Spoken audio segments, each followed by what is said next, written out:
Dear students, today I will cover boundary issues and dual relationships in counseling. Before I will start with boundary issues in counseling and dual relationship, I will let you know about stress in workplace. Stress isn't it always bad. A little bit of stress can help stay focused, energetic, and able to meet new challenges in the workplace. It's what keeps employees on your toes during a presentation or alert to prevent accidents or costly mistakes. But in today's hectic world, the workplace is too often seems like an emotional roller coaster.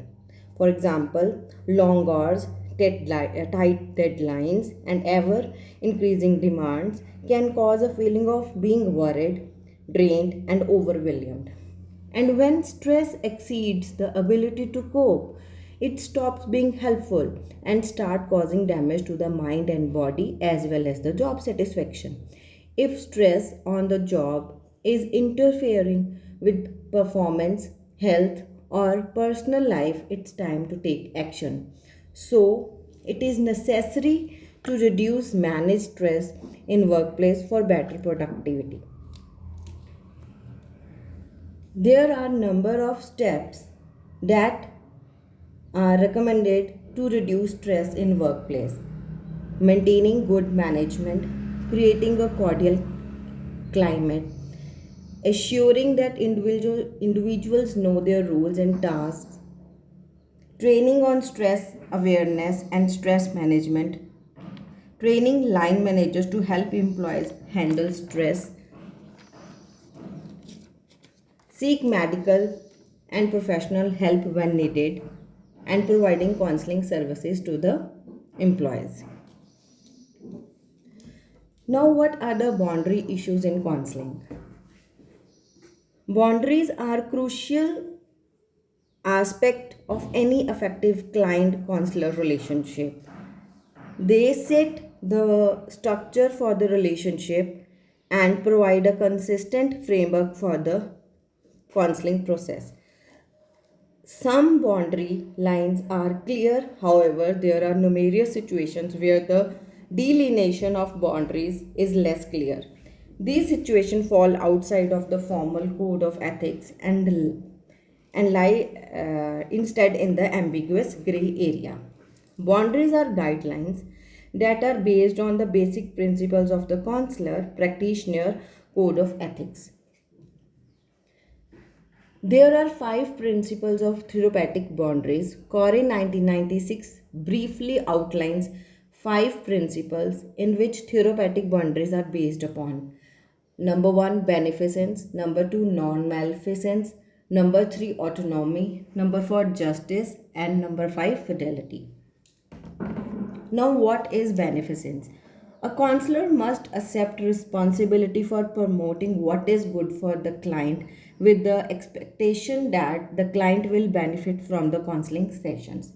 The principle of beneficence is the obligation of counselor to act for the benefit of the client and supports a number of moral rules to protect and defend the right of others, prevent harm, remove conditions that will cause harm, help persons with disabilities, and rescue persons in danger. It is worth emphasizing that the distinction to non maleficence, the language here is one of positive requirement. The principle calls for not just avoiding harm but also to benefit patients and to promote their welfare. Now, the second principle is non malevolence, doing no harm. In it, the counselor must avoid at all the times any activities or situations with the client that cause a conflict of interest. It is an obligation of a counselor not to harm the patient or a client. This simply stated principle supports several moral rules: do not kill, do not cause pain or suffering, do not incapacitate, do not cause offense, and do not deprive others of the good of life. Third principle is autonomy. In it, the counselor ethical responsibility to encourage client independent thinking and decision making, and to deter all the forms of client dependency.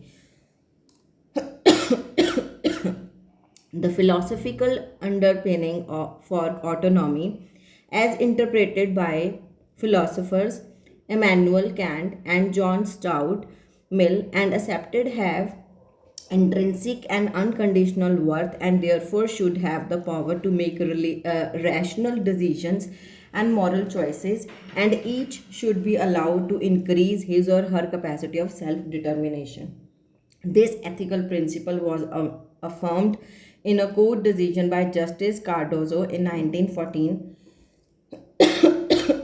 with the epigrammatic dictum: every human being of adult years and sound mind has a right to determine what shall be done with their own body. Now, fourth is justice. The counselor's commitment to provide an equal and fair service to all clients, regardless of age, gender, and race, ethnicity, culture, disability, and socioeconomic status. Justice is generally interpreted as fair, equitable, and appropriate treatment of persons. Out of various categories of justice, one is very pertinent to the clinical ethics is distributive justice. Distributive justice refers to the fair, equitable, and appropriate distribution of healthcare resources determined by the justified norms that structure the terms of social cooperation. How can this be accomplished? There are six different valid principles of distributive to each person. Number one, an equal share. Number two, according to the need. Number three, according to effort. Number four, according to constitution. Number five, according to merit. Number six, according to free market. Now, the last principle of therapeutic conditions is fidelity. In fidelity, counselor need to be being honest with the client and faithfully honoring the counselor's commitment to the client's progress. It involves the notions of loyalty, faithfulness, and honoring commitments. In it, clients must be able to trust the counselor and have faith in the therapeutic relationship if growth is to occur. Therefore, the counselor must take care not to threaten the therapeutic relationship or to leave obligations unfulfilled. It is a vital component in counselor client relationship. Without this component, the counselor loses trust of the client. Corey 1996 describes therapeutic boundaries as a continuum ranging from disengagement, rigid, inflexible boundaries guidelines to embellishment, flexibility to the point of diffusement, with a large gray area in between that is notoriously ambiguous and dependent upon the counselor, the situation, and the client's changing needs and circumstances. To be an effective counselor, one cannot disengage from the client to the extent that the counselor cannot empathize with the client.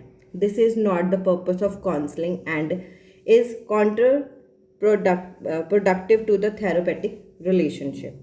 Ambiguous boundaries often arise in counseling, but strict responsibilities do apply to the counselor in relation to their duty to inform clients of the limitations on client confidentiality.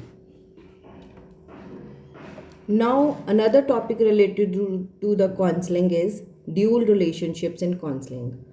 A dual relationship occurs where a therapist has a second significantly different relationship with their client in addition to traditional counselor client relationship. A therapist should be careful to follow ethical guidelines and maintain healthy boundaries. According to the Zohr Institute, the following are the common types of dual relationship. Number one, social dual relationship. In social dual relationship, the therapist is also a friend. Number two, professional dual relationship. In professional dual relationship, the therapist doubles as someone's work colleague or collaborator. Number three, business dual relationship. In business dual relationship, the therapist is also involved with someone in a business capacity.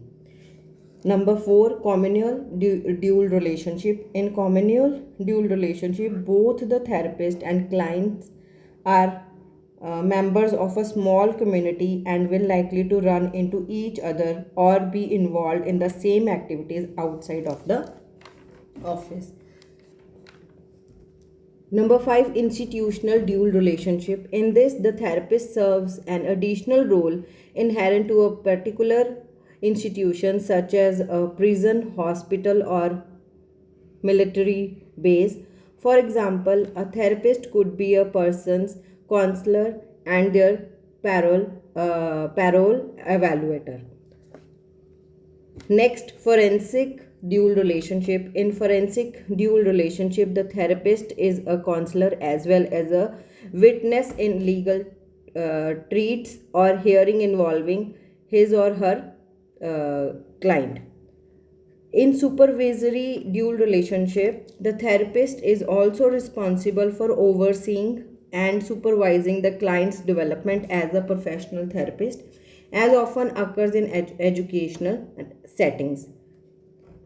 Next, digital, online, or internet dual relationship. In this, the therapist is connected with the client on social media sites such as Facebook, Twitter, and LinkedIn. Last, sexual dual relationship. In sexual dual relationship, in this, the therapist and the client are engaged in sexual and or a romantic relationship. Hope you understand both the concepts related to the counseling, that are boundary issues in counseling and dual relationships in counseling. Thank you for watching my video.